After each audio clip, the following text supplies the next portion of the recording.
to offer him a kiss which he could not refuse, for the rosy lips were pursed up invitingly, and the bright eyes full of sisterly affection. "I do hope she has come, for when I make an effort to see anyone, I hate to make it in vain. Punctuality is such a virtue, and I know this woman hasn't got it, for she promised to be here at 7, and now it is long after," began Mrs. Coventry in an injured tone.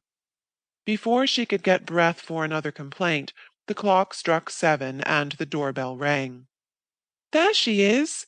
cried Bella, and turned toward the door as if to go and meet the newcomer. But Lucia arrested her, saying authoritatively, "Stay here, child. It is her place to come to you, not yours to go to her." "Miss Muir," announced a servant, and a little black-robed figure stood in the doorway. For an instant no one stirred, and the governess had time to see and be seen before a word was uttered. All looked at her, and she cast on the household group a keen glance that impressed them curiously. Then her eyes fell, and bowing slightly, she walked in.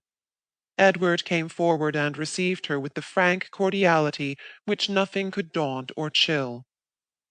"Mother, this is the lady whom you expected. Miss Muir, allow me to apologize for our apparent neglect in not sending for you. There was a mistake about the carriage. Or rather, the lazy fellow to whom the order was given forgot it. Bella, come here." "Thank you. No apology is needed. I did not expect to be sent for." And the governess meekly sat down without lifting her eyes. "I am glad to see you. Let me take your things," said Bella rather shyly, for Gerald, still lounging, watched the fireside group with languid interest, and Lucia never stirred. Mrs. Coventry took a second survey and began, "You were punctual, Miss Muir, which pleases me. I'm a sad invalid, as Lady Sydney told you, I hope, so that Miss Coventry's lessons will be directed by my niece, and you will go to her for directions, as she knows what I wish. You will excuse me if I ask you a few questions, for Lady Sydney's note was very brief, and I left everything to her judgment." "Ask anything you like, madam," answered the soft, sad voice. "You are Scotch, I believe?" "Yes, madam."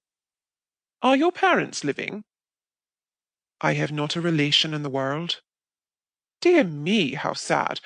Do you mind telling me your age?" 19. And a smile passed over Miss Muir's lips as she folded her hands with an air of resignation, for the catechism was evidently to be a long one. "So young! Lady Sydney mentioned 25, I think, didn't she, Bella?" "No, mamma, she only said she thought so. Don't ask such questions. It's not pleasant before us all," whispered Bella.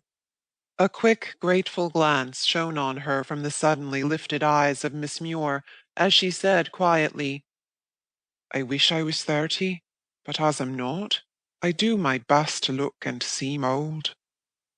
Of course everyone looked at her then, and all felt a touch of pity at the sight of the pale-faced girl in her plain black dress, with no ornament but a little silver cross at her throat.